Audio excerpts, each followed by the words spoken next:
Hi, I truly think that pan-fried dumplings are a bit overrated. Yeah, I've said that. Growing up, my family and I would always go to this Chinese restaurant. We would order boiled dumplings at this restaurant. Can I get an order of boiled dumplings? 10 boiled dumplings. Boiled dumplings. Yeah, those sound extremely boring when you think about it. Boiled dumplings. But they were extremely good. On this episode of Lil Dumps, I'm gonna take you on my journey of making boiled dumplings for the first time.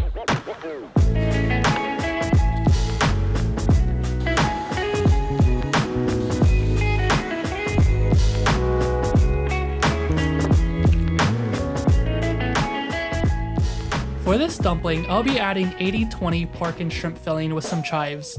Because I am using lean pork, I'll be adding in additional pork fat to the mixture. What I am mincing is just some bacon I found at the store. I minced up some shrimp as well. I prepared some spiced water, aka garlic, ginger, and Szechuan peppercorns. I added all my ingredients and mixed well. I then seasoned my filling with salt, soy sauce, and sesame oil.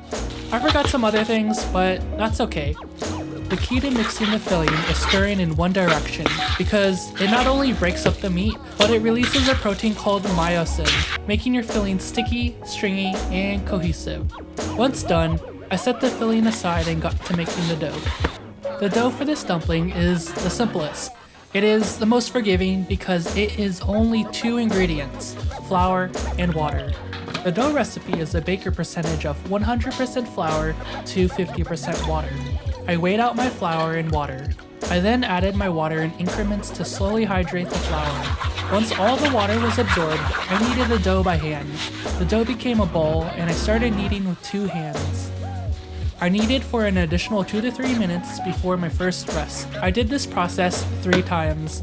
Knead for 2 to 3 minutes while resting for 15 minutes. Once the dough is elastic and smooth and has rested, I portion the dough out to equal portions. I'm not sure the exact weight of each dough disc, but if I could guesstimate, they were probably 20-ish grams. Making dumpling wrappers have been very therapeutic for me. It's a bit labor intensive, but I've been getting faster at rolling out the wrappers. It's not bad as you think, but after you do it for a couple of times, you get faster. I'm actually preferring homemade wrappers more than store-bought now. The thing about homemade wrappers that I love is I have control of my wrapper's thinness. Each type of dumpling is very different, and it's like they have their own personality. It's weird because factory-made dumplings are not as unique. Unfortunately, this is a step where I like to play games. I have not figured it out yet on when is enough flour, and my wrapper tends to come out like this. It's stuck together. Oh well. Now that I have rolled out all my wrappers, I am at the easiest part, the folding. The one thing I love about boiled dumpling is a dumpling is still a dumpling no matter the size or pleat. The fold is very simple.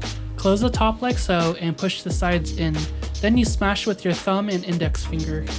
Voila, you have a boiled dumpling.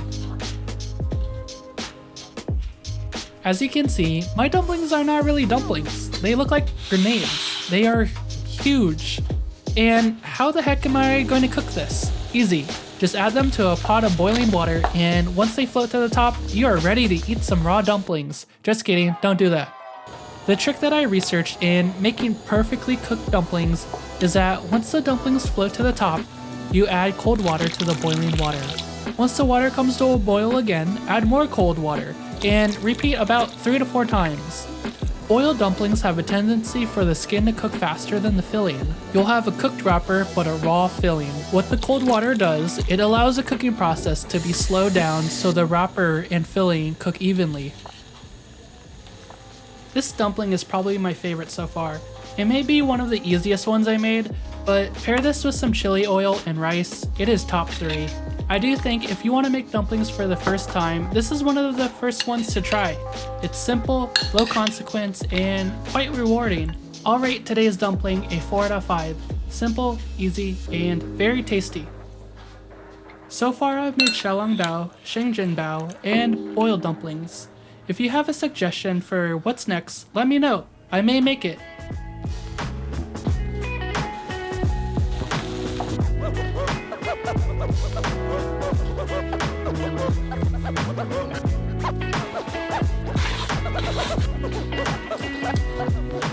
I hope you have enjoyed today's episode of Lil Dumps. If you have not enjoyed this episode, feel free to smash that dislike button down below, or consider unsubscribing and even letting me know in the comments section. And as always, if you have messed up in the kitchen, you can always begin again.